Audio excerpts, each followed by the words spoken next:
Hello, everyone, and welcome to SFDC Sessions for the week of January 25th. My name is Alisa Carroll, and I'm editor-in-chief of Henry Magazine. Today, we're so privileged to have two of the leading showrooms representatives with us to give us a perspective on how 2021 looks for both of them so far. Please welcome our two wonderful guests, Erik Hughes, the co-founder of Sousa Hughes. Welcome, Erik. Thank you for having me. And Tommy Talbot, one of the principals of Sloan Miyasato. Hey, Tommy. Hello, Alisa, and thank you for having me too. My pleasure. We're so glad we can have you both together for this dialogue as we start the new year. And I wondered if you wouldn't mind sharing, obviously the SFD showrooms are open, and what are your current protocols, if you wouldn't mind updating us? Tommy, would you start us out? Sure.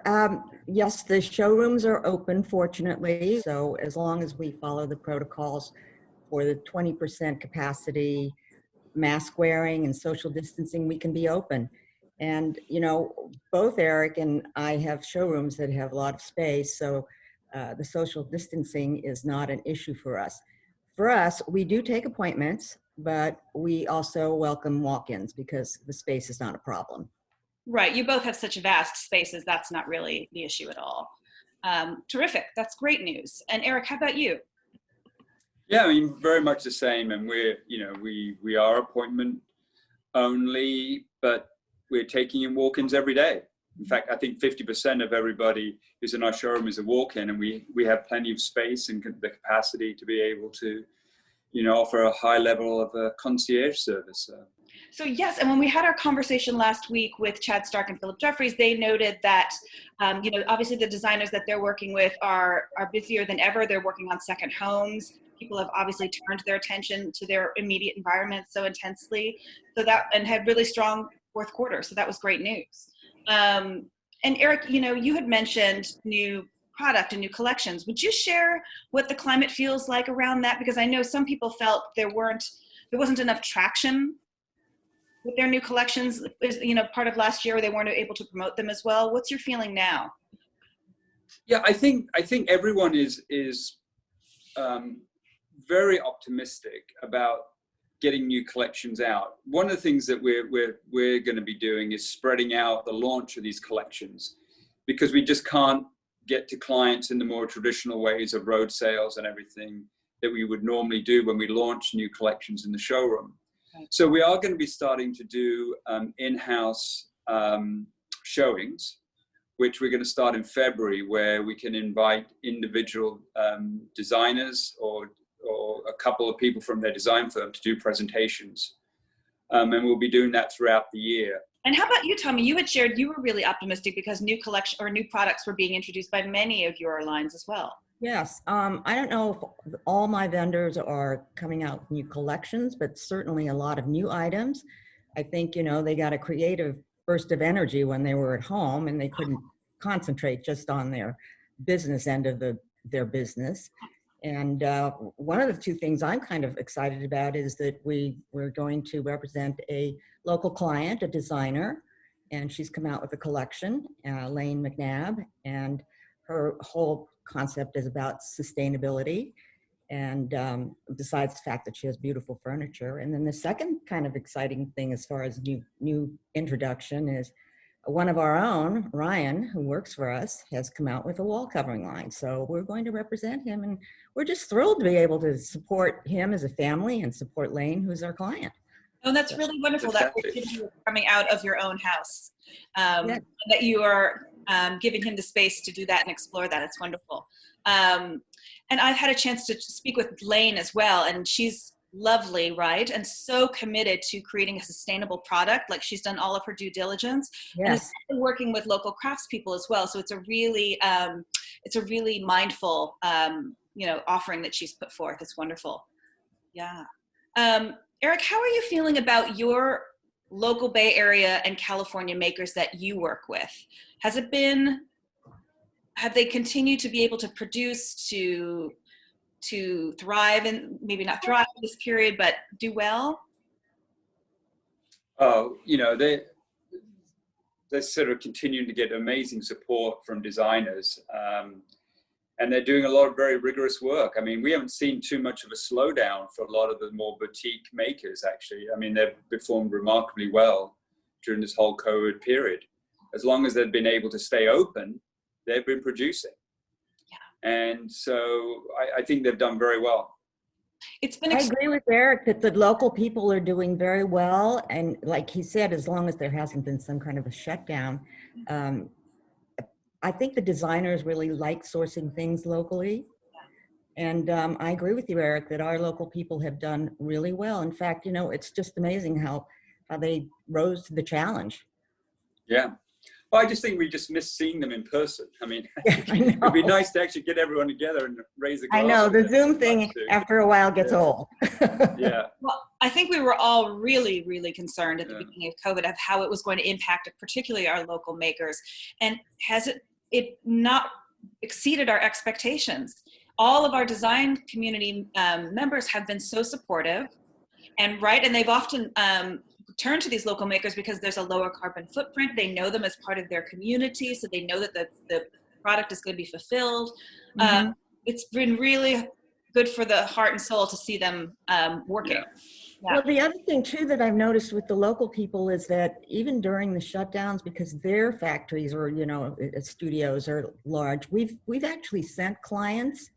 And it's a wonderful way to sell because they get to know the creative process, they get to know the people, they know the story, and that tends to sell the product.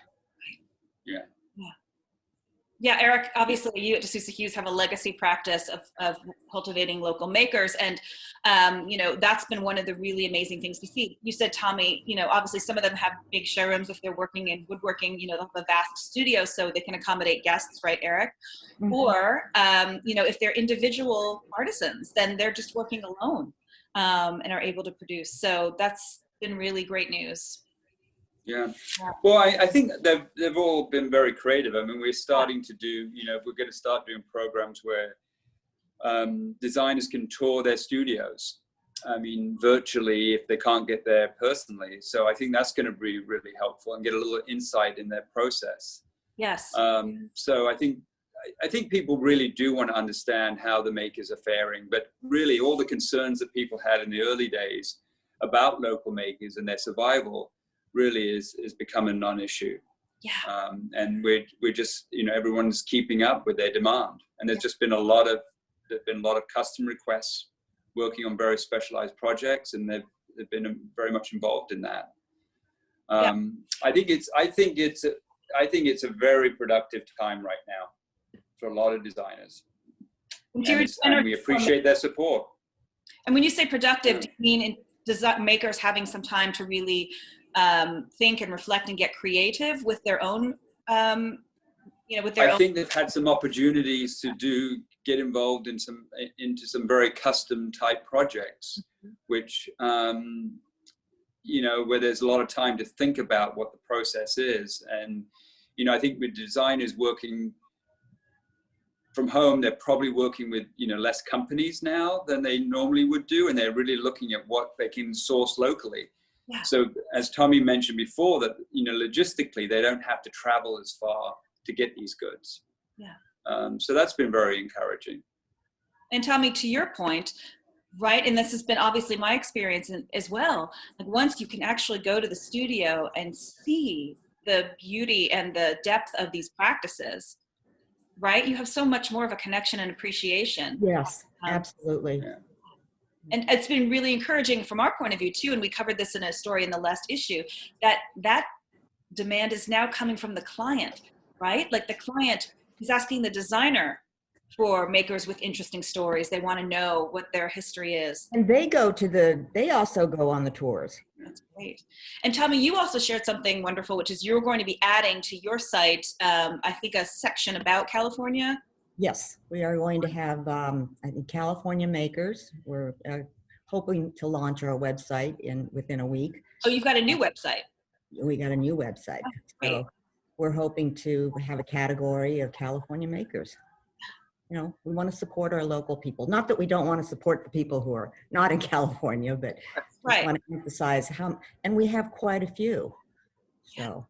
Well, you've both been a part of the San Francisco design community for 30 years, so it's been part of your legacies to really cultivate these makers and make them, enable them to really tailor their collections to designers and thrive and have a practice. So may I ask you too, are you seeing more demand for locations outside of the city as people relocate, as they go to Jackson Hole or to Tahoe?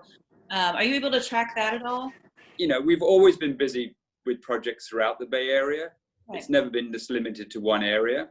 Mm-hmm. But what we are seeing is that we're seeing quite a few designers working on multiple homes at the same time with projects. So maybe their scopes have expanded, which is great for us all.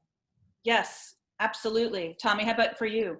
Well, we see a lot of projects in Hawaii, Tahoe, up in the wine country, although I think part of that might be because of the fires. People are replacing things that they've lost. We've seen international projects. Designers here are working on properties outside the United States for their clients. So we sort of see the whole range. Right. Well, that's phenomenal. So it's supported the local community, but it's maintained its global presence as always. Yes. In San Francisco. May I ask you, is there anything in particular that you're excited to see in 2021, be it from a particular maker that you represent or a particular new tenor in the industry? Like, what are you looking forward to? Just in the course of these next 2 quarters, we're going to be launching a lot of new product and making some major change outs in the showroom. So, I mean, we've got, Charles from Paris, which is going to be launched in March. And then, there's more from the prolific Jonathan Browning and John Pomp. Mm-hmm. We have new furniture collections from Link and Natasha Baron-Durham, Bright, Junho, new gallery being installed with Liegra. Oh, fantastic. Castell, new products as well, and Cast is coming out with new designs, which we're really excited about. So there's just a lot going on. Yeah. And then, textiles, you should come in every week because we're installing collections, regularly now, which I think is really creating a lot of energy in the showroom. So there's good reason to come into the showrooms. Yes. And as we've been receiving submissions for the next issue of Henry, it's been so wonderful to see the abundance of textiles and wall coverings as well, because obviously I know that was a challenging section because people couldn't come in and touch and feel and see the color accurately. So it's so wonderful to have people be able to come back in and see those new offerings. How about for you, Tommy? What collection or products are you excited about?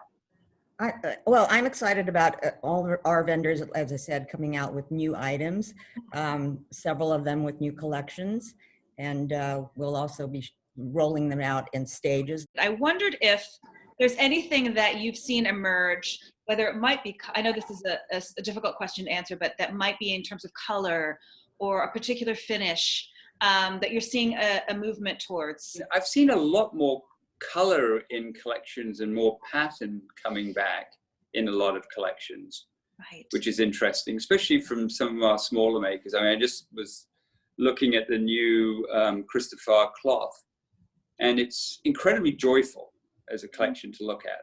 Yeah, and which is really nice to see. And I think that's great. I'm seeing a lot of turquoisey blues and colors coming out in some of the textile collections and some of the rug collections. Mm-hmm. But I think, we're not so attached to necessarily just to those types of fashion trends as we're doing such a wide variety of projects. Right. I still think people like that, a lot of the natural finishes mm-hmm. and natural woods are still, obviously a big driver in this market. Right. Are you seeing the same thing, Tommy? I am. I'm seeing, natural woods and still the ubiquitous gray. People still love the gray. I think it's calming. I do think that people are now looking for more comfort, I guess just because of what we've gone through this last year. And I agree with Erik that, I think people are trying to be more cheerful color-wise. Right. I think they want a little color in their lives, No, absolutely. And you're both known for such obviously understated and elegant timeless work, but it's fun to look at a couple of things that are directional for the season sometimes.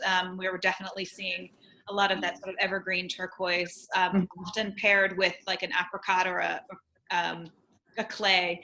So a little bit of the 70s still coming back.